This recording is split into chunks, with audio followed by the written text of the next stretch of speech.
Ciao, my name is Umberto Mucci and this is We the ItaliaNews, a podcast about Italy during coronavirus times.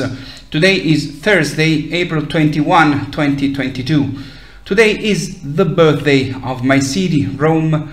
There is only one city in the world that has its own birthday, and that is not the feast of the patron saint or of some king. Happy birthday to Rome, which is only 2,775 years old today.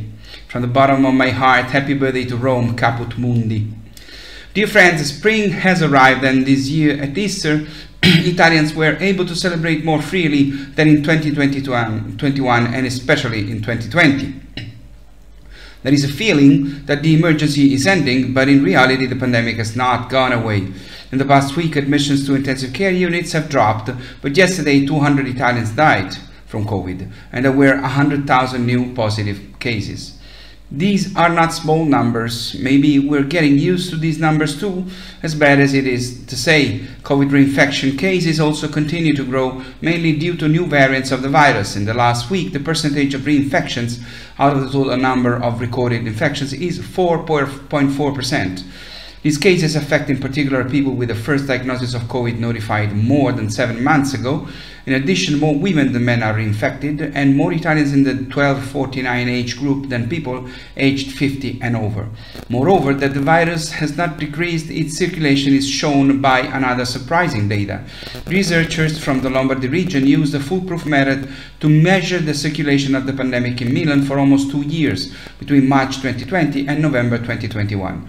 This method is monitoring of wastewater, where those who test positive for the virus release the coronavirus when they go to the bathroom.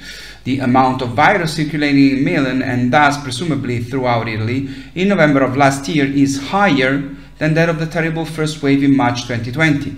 It is only slightly lower than the November 2020 wave, and again higher than the spring 2021 wave. Nearly a year of vaccination campaign has not reduced the presence of the virus among us, but the drop of severe cases is clear. In Milan, hospitalizations dropped from about 2,800 in November 2020 to just over 200 a year later. But infections have not declined because vaccines protect against severe cases, but not against infection.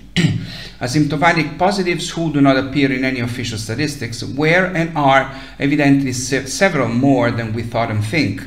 Many of them have received the vaccine doses and do not even suspect that they have been infected. This is not bad news at all. In fact, it's very good, as long as the number of serious cases doesn't increase. If the virus is free to infect, it achieves its purpose. Evolution does not push it towards new variants capable of escaping our immune system.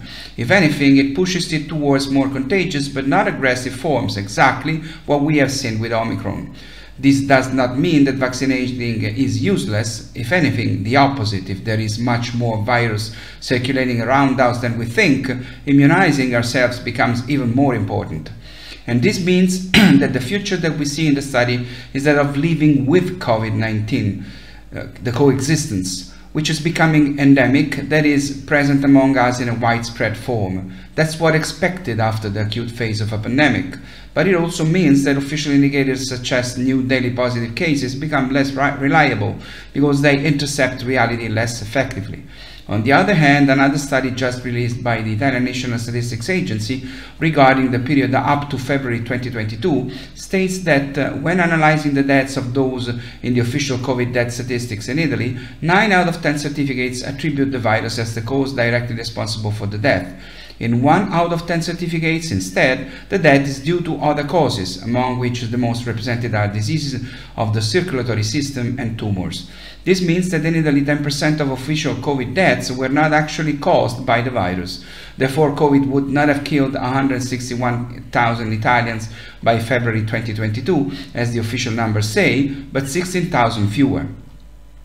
Still on the subject of COVID, the government is still considering whether or not to eliminate the obligation of masks indoors from May 1st. It is likely that the obligation remains in the workplace, school and public transport, but not in stores, supermarkets and restaurants. Only next week the government will communicate its decision, and by that time it is hoped that Mario Draghi, who has been positive for a few days, will be negative to the swab.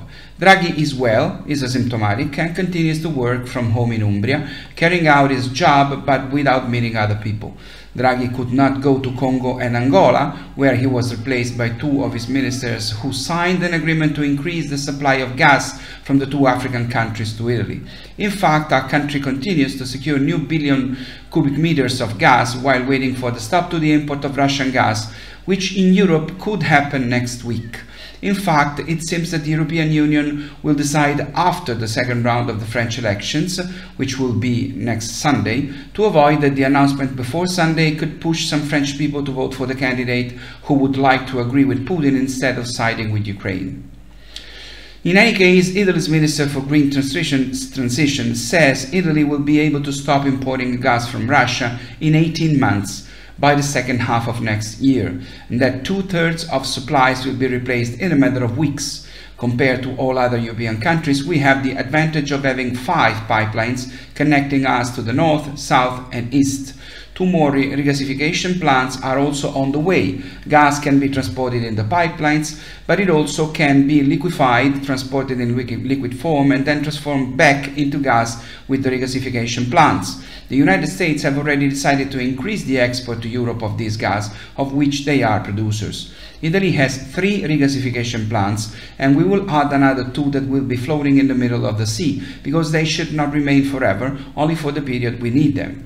However, consumption will also be reduced. The Italian government has officially decided that from next May 1st until March 31, 2023, in national and local public offices and schools, when it is hot outside, as they say in spring and summer, the temperature of air conditioners cannot be lower than 25 Celsius degrees, which is 77 Fahrenheit degrees. Besides, in autumn and winter, when it is cold outside, the temperature of the heating systems cannot be higher than 19 Celsius degrees, which is 66.2 Fahrenheit degrees. It means varying the temperatures predicted so far by only 1 Celsius degree. 1 degree is not much, Italians will get used to it. And speaking of energy, today off the coasts of Taranto in Puglia, Italy's first offshore wind farm is being inaugurated. It is the first of several projects already unveiled that could replace up to 10% of gas imports. This new plant is not only the first to be built in Italy, it is also the first ever in the Mediterranean Sea, with an installed capacity of 30 megawatts, able to meet the energy demand of 60,000 people. It is the first step of a path that could transform the Italian seas in the hub of southern Europe for wind energy. In the last year in Italy, there has been an exponential growth in the number of projects presented by operators in this sector, with an increase of 500% compared to 2020. The technologies, especially Italian, have made a leap forward with more efficient rotors and blades, and especially thanks to the floating plants. These plants are made off the coast, so as not to be visible and then overcome the opposition of the local population, and especially to go to intercept the winds where they are stronger and more constant, thus allowing projects finally to be profitable. Future plans will be concentrated mostly between Sicily and Sardinia and along the coasts of Puglia, where the wind is more favorable. I previously told you that today is Rome's birthday, and to celebrate it I want to tell you about a wonderful new success of an excellence of my city, the Bambin Gesù Pediatric Hospital, which is using a groundbreaking new therapy that has shown preclinical promise that may lead to stopping the growth of inoperable tumors in children. Researchers there have developed a potential treatment for aggressive brain tumors, which are inoperable and have so far been without any effective treatment. The therapy consists of a mixture of CAR-T gene therapy and pharmaceutical therapy, which has been shown to curb the growth of the tumors in a laboratory setting. It's still a preclinical trial, but it's a fantastic hope for treating and saving millions of children around the world. And it is also another gift that Italian researchers and science gives to the whole world. We the ItaliaNews will be back next Thursday. We're taking another break next Monday, because next Monday is April 25th. In Italy, we celebrate the liberation of a country in that day, the liberation of a country from fascism. And I will be at the Sicily Rome American Cemetery in Nettuno, near Rome, to thank and to pay homage and respect to the 7,845 American soldiers buried there, and also to the 3,095 missing in actions whose bodies were never recovered and are remembered there at the Sicily Rome American Cemetery in Nettuno. The majority of these heroes died in the liberation of Sicily in the summer of 1943, in the landings in the Salerno area in September 1943 and the heavy fighting northward, in the landings at Anzio Beach and the expansion of the beachhead from January to May 1944, and in air and naval support in the regions. I personally, and all of us at We the Italians, will never forget their sacrifice. They came from each one of the 50 American states to die here for our freedom.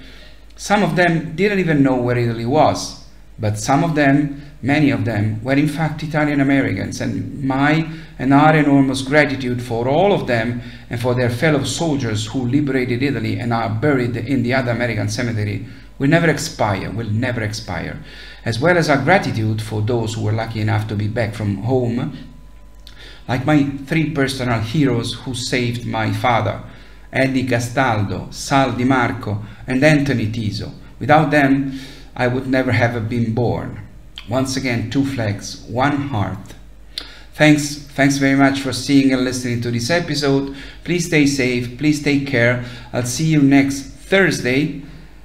Thanks everybody. This was We the ItaliaNews. My name is Umberto Mucci. Ciao from Rome.